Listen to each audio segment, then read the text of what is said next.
নমস্কার, নিউজ টাইমে আপনাদের সকলকে স্বাগত। শুরু করছি আজকের বেঙ্গল লাইভ। কেরলে ঢুকলো বর্ষা, কেরলে ঢুকলো মৌসুমী বায়ু। নির্ধারিত সময়ের 13 দিন আগেই কেরলে বর্ষা। গত 16 বছরে এটাই রেকর্ড। নির্ধারিত সময়ের 13 দিন আগেই কেরলে বর্ষা, গত 16 বছরে এটাই রেকর্ড। নির্ধারিত সময়ের আগেই কেরলে বর্ষা, 13 দিন আগে ঢুকলো বর্ষা। 2009 সালে কেরলে বর্ষা ঢোকে 23শে মে। এবছর কেরলে বর্ষা ঢুকলো 25শে মে। গত 16 বছরে এটাই রেকর্ড। দুদিনেই বর্ষা ঢুকতে পারে উত্তরবঙ্গে। 8ই জুনের আগেই বঙ্গে ঢুকবে মৌসুমী বায়ু।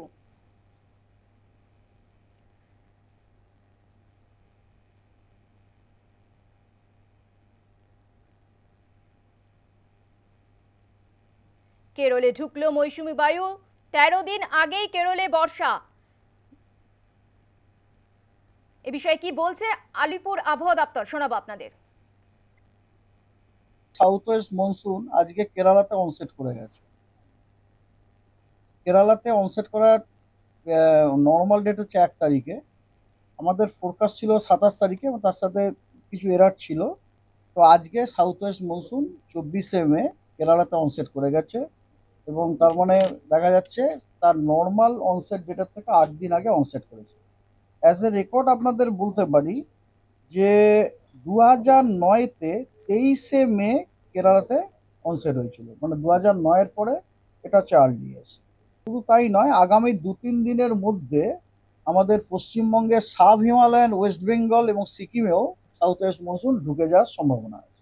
27 তারিখে আপনার নর্থ ওয়েস্ট বে অফ বেঙ্গল এবং অ্যাডজয়নিং ওয়েস্ট সেন্ট্রাল বে অফ বেঙ্গল আপনার একটা লো প্রেসার এরিয়া ফর্ম হওয়ার সম্ভাবনা রয়েছে, ঠিক আছে। এবং তার জন্য আপনার কথা হচ্ছে 28 তারিখ নাগাদ, 28, 29 এই তারিখ নাগাদ দক্ষিণবঙ্গের অনেক জেলাতেই ভারী বর্ষণের সম্ভাবনা আছে। আর এছাড়া আপনার এই সপ্তাহতে প্রতিদিন পশ্চিমবঙ্গের সব জেলাগুলোতেই বৃষ্টিপাতের সম্ভাবনা রয়েছে। সরাসরি নিউজ রুম থেকে রয়েছে আমাদের প্রতিনিধি মৌমিতা মিত্র। মৌমিতা, গত 16 বছরের রেকর্ড ভাঙলো এবং 13 দিন আগেই কেরালায় ঢুকলো বর্ষা, কি বলবে? দেখো, একেবারে আলিপুর আবহাওয়া দপ্তরের তরফ থেকে যে পূর্বাভাস আমরা পাওয়া যাচ্ছে এবং যে বক্তব্য আমরা শোনালাম, মূলত 1 জুনের আশেপাশেই কেরলে বর্ষা প্রবেশ করে। সাধারণত এটাই স্বাভাবিক সময়, কিন্তু এবছর দেখা যাচ্ছে যে নির্ধারিত সময়ের প্রায় 8 দিন আগে 24শে মে ইতিমধ্যে ভারতের যে মূল ভূখণ্ড অর্থাৎ কোথাও গিয়ে সেখানে কিন্তু ইতিমধ্যেই বর্ষা প্রবেশ করে গিয়েছে। এর আগে আমরা দেখেছিলাম যে 2009 সালে সেখানে 23শে মে বর্ষা প্রবেশ করেছিল, তারপরে আবারও 2025-এ সেই ঘটনা ঘটলো। এবং একেবারে বলা হচ্ছে যে জুন মাসের প্রথম সপ্তাহেই দক্ষিণবঙ্গে বর্ষা প্রবেশ করে যাবে, এবং যে কারণে তার প্রাক বর্ষার পূর্বাভাস হিসেবে ইতিমধ্যেই বলা হচ্ছে যে চলতি সপ্তাহে দক্ষিণবঙ্গের প্রায় সমস্ত জেলাতেই হালকা থেকে মাঝারি বৃষ্টিপাতের সম্ভাবনা রয়েছে। দক্ষিণবঙ্গের যে জেলাগুলি রয়েছে সেখানে আগামী বৃহস্পতিবার পর্যন্ত হালকা থেকে মাঝারি বৃষ্টিপাতের সম্ভাবনা। মূলত যে জেলাগুলিতে ভারী বৃষ্টির সম্ভাবনা রয়েছে সেগুলো হচ্ছে উত্তর এবং দক্ষিণ জেলার 24 পরগনা, তার পাশাপাশি পূর্ব এবং পশ্চিম মেদিনীপুর, এছাড়াও হুগলি, ঝাড়গ্রাম, বাঁকুড়া এবং মুর্শিদাবাদ, সেখানেও কিন্তু হালকা থেকে মাঝারি বৃষ্টির পূর্বাভাসের কথা বলা হচ্ছে। উত্তরবঙ্গেও একই রকমভাবে বৃষ্টি চলবে, মালদা এবং উত্তর ও দক্ষিণ দিনাজপুর, তার সঙ্গে সঙ্গে কালিম্পংয়েও ভারী বৃষ্টির একটা সম্ভাবনা রয়েছে। অর্থাৎ বলা যেতে পারে যে নির্ধারিত সময়ের বেশ কিছুটা আগেই এবছর বর্ষা প্রবেশ করে গেল। ইতিমধ্যেই ভারতের যে মূল ভূখণ্ড সেখানে বর্ষা প্রবেশ করে গিয়েছে।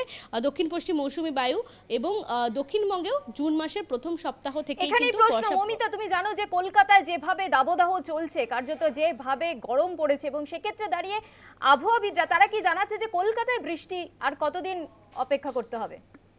একেবারে খুব একটা অপেক্ষা করতে হবে না, 1 সপ্তাহের মধ্যে দক্ষিণবঙ্গে বর্ষা প্রবেশ করে যাচ্ছে, এবং সেক্ষেত্রে বেশ কিছুটা আগেই এবারে কিন্তু দক্ষিণবঙ্গবাসী তারা বৃষ্টির যে স্বস্তির বৃষ্টি এই তীব্র দাবদাহের পরে সেটা কিন্তু অনুভব করতে পারবে। ধন্যবাদ মৌমিতা।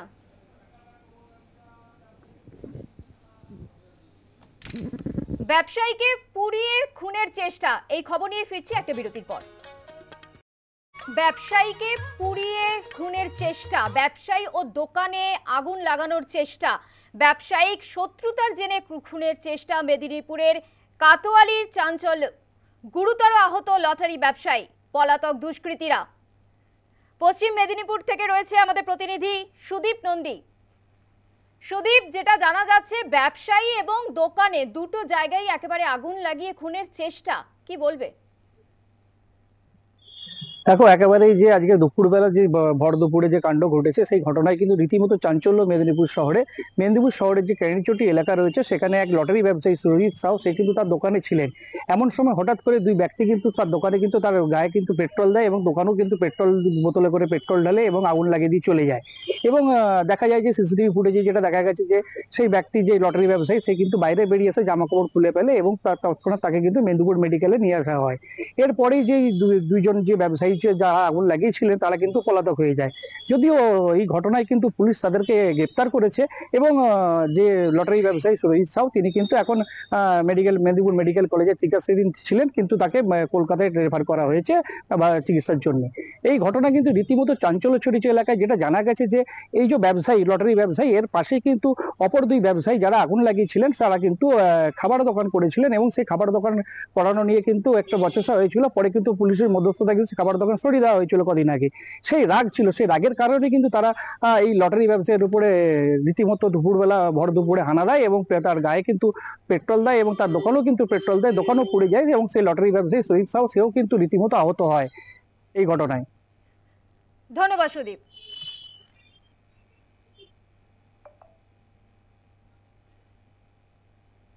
এ বিষয়ে কি বলছেন স্থানীয় বাসিন্দারা, শোনাবো আপনাদের।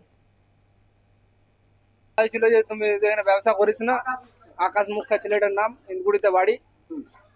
দিয়ে বলার পরেও দিয়ে দুদিন করেছে, দুদিন করার পরে বলা হলো তুই এখানে করিস না ব্যবসা, তোকে অন্য জায়গায় ঠিক করে দেবো, ব্যবসা ওখানে করবি। দিয়ে তারপরে ওরা করেনি, বন্ধ করে দিয়েছিল। দিয়ে আজকে হঠাৎ এসে দোকানে ওর পেট্রোল দিয়ে ম্যাচিস মেরে দিয়েছিল, আগুন ধরে গেছে গোটা দোকানে। হ্যাঁ, গোটা দোকানে। ওর নাম আকাশ মুখা। আমি আমার স্ট্যান্ড থেকে আমি বাড়ি যাচ্ছি, আমার বাড়ি কেরানিচটিতে। আমি যাবার মুখে দেখছি আমার ওই ভাইপো সম্পর্কে হয় পুরো উলঙ্গ হয়ে ছুটছে। ওকে কোনো এক দু ব্যক্তি পেট্রোল দিয়ে ওর দোকানের ভিতরে আগুন ওকে ধরিয়ে দেয়, দিয়ে তদবিদ করে ঝ্যাট করে অটোয় করে আমরা হাসপাতালে নিয়ে আসি। তো যতদূর সম্ভব বোঝা যাচ্ছে যে ইন্দকুড়ির আবাস থেকে ইন্দকুড়ির ছেলে, ওই যে ব্যক্তি পুড়েছে জ্ঞানহারা তো হয়নি, সে বলছে আবাস থেকে ইন্দকুড়ির মধ্যে ছেলে। এই হচ্ছে ঘটনা। তো ছেলেটাকে নিয়ে এসে হাসপাতালে ভর্তি করেছি প্রতিবেশী হয়ে। বারুইপুরের ভূগর্ভে খনিজ তেল ও প্রাকৃতিক গ্যাসের সন্ধান। 100 একর জমির উপর খনন কাজ শুরু করেছে ওএনজিসি। চুক্তির মাধ্যমে স্থানীয় কৃষকদের থেকে 3 বছরের জন্য জমি নেওয়া হয়েছে। খনিজ তেল ও প্রাকৃতিক গ্যাসের সন্ধান মিললে এলাকায় আর্থিক সমৃদ্ধি ঘটবে, কর্মসংস্থানের সুযোগ হবে। ওএনজিসির তৎপরতায় আশায় বুক বাঁধছে এলাকার সাধারণ মানুষ।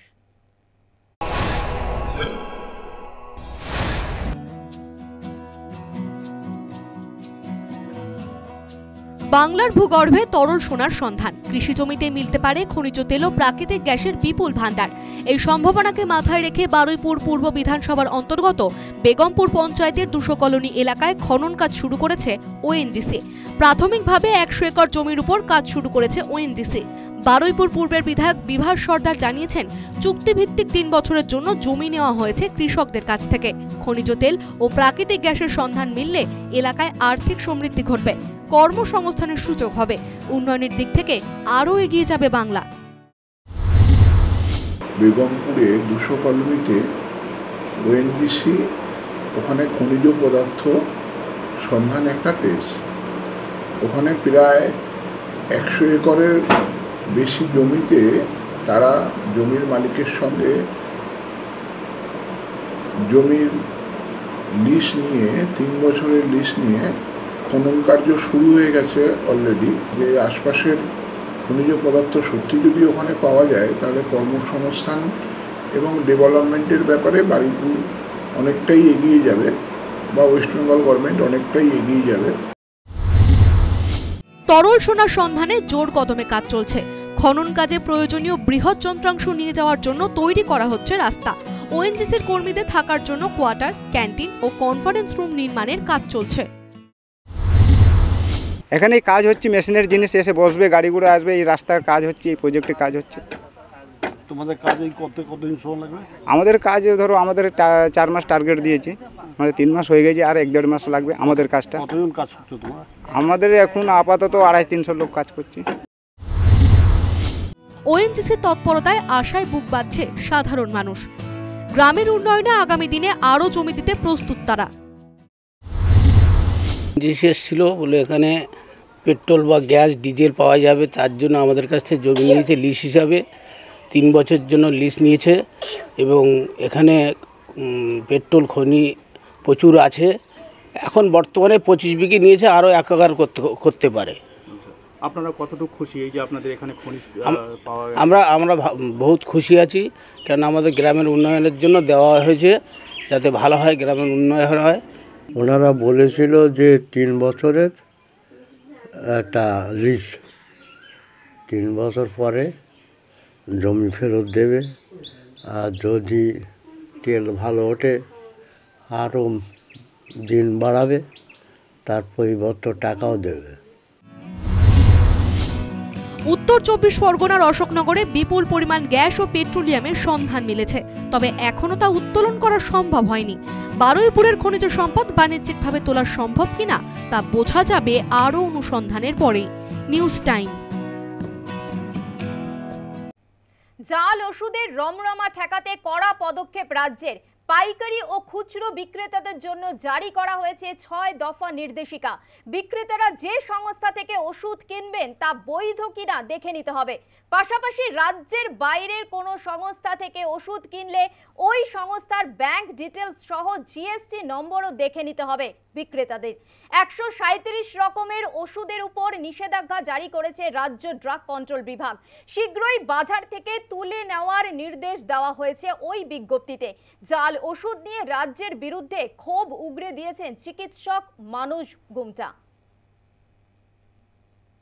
প্রত্যেক দিনই তো নতুন নতুন লিস্ট বেরোচ্ছে যে গুণমান পাস না করা, গুণমান ফেল করা ওষুধ গোটা রাজ্য নাকি ছেয়ে গেছে। এরকম করলে তো আর কোনো ওষুধই বাকি থাকবে না। মানুষ কোন ওষুধ খাবে? ফলে যেখানে এরকম একটা পরিস্থিতিতে স্বাস্থ্য দপ্তরের যুদ্ধকালীন তৎপরতায় বিষয়টার সমাধান করার দরকার, ঝাঁপিয়ে পড়ার দরকার। মানুষের প্রাণ নিয়ে এই যে ছেলে মানুষই চলছে, ছেলে খেলা চলছে, সেটা বন্ধ করার দরকার। সেখানে যে গতিতে স্বাস্থ্য দপ্তর, স্বাস্থ্য প্রশাসন চলছে, তাতে ওই সত্যি কথা বলতে শামুকও লজ্জা পাবে। ফলে এই কথা আমাদের বলতে এই কথা বলতেই হচ্ছে যে আমাদের রাজ্যের মানুষের এইভাবে বেঘরে মৃত্যু বা ওই জীবন নিয়ে খেলা বা এই অসুস্থ হয়ে যাওয়া বা এই ভেজাল ওষুধ, জাল ওষুধ এবং গুণমান ফেল করা ওষুধ খেয়েই হয়তো সামনের দিনে বেঁচে থাকতে হবে। এটাই বোধহয় আমাদের ভবিতব্য। বেঙ্গল লাইন আজ এ পর্যন্তই। সঙ্গে থাকুন।